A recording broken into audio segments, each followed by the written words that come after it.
Hello again, welcome to another look at the weekend's weather, next week's weather, courtesy of netweather.tv. Interesting period it's going to be, I think, especially later in the weekend and into the first part of next week, as a really vicious area of low pressure batters the British Isles. But at the moment things are a bit quieter. In fact, we've got something we don't see very often at the moment. That's a small ridge of high pressure across us. But of course there's low pressure all around. There's low pressure to the north, to the east and to the west. And the area of low pressure to the west looks as if it's going to deepen. And it's also going to give birth to a new baby depression to the south of it, which will then swing across the UK, giving some disturbed and wet weather. Then we have the remains of Hurricane Katia. You can see it on the Saturday chart, a little tight dartboard there. That's going to come steaming across the Atlantic, absorbing our first area of low pressure and heading in close to northern Scotland on Monday. Now, of course, it won't be anything like a hurricane. It'll be an ordinary mid-latitude depression, but it could be pretty vicious because, of course, it will contain some of the heat and the moisture and therefore the energy from the previous storm. In fact, it could well give winds up to storm force in the northwest of the country before it moves on eastwards into Scandinavia. And then another little baby area of low pressure is going to swing across the country. But then after that, there's a little bit of optimism in that pressure will begin to rise and we'll have high pressure, just for a time perhaps, towards the middle and latter part of the week. Now if we have a look at the temperature of the atmosphere, you see that it's relatively warm at the moment over the south, the orangey reddy colours there. But it does turn cooler before long, but then watch how the very warm air is flung up with that remains of that tropical storm, and that moves across the country, giving, as I say, more energy for that storm before it becomes somewhat cooler again later on. So as far as the day-to-day forecast is concerned, let's look at Friday first of all, and we're going to find, I think, rain affecting many parts of the country first thing, and it's going to spread northwards into Scotland. Once it's spread up into Scotland, it'll leave England, Wales and Northern Ireland somewhat drier and probably fine with the best of any sunshine in the east.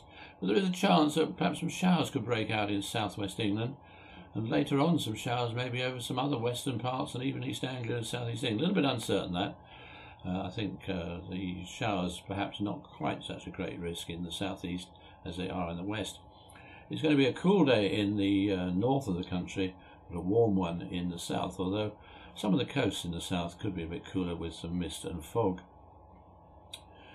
Then on Saturday it looks as if the wind's going to be freshening as rain reaches the west, and that rain's going to spread on eastwards during the course of the first part of the day, followed later on by somewhat brighter weather with showers, the showers mostly in the west, and those winds could touch gale force, especially in Northern Ireland and western Scotland.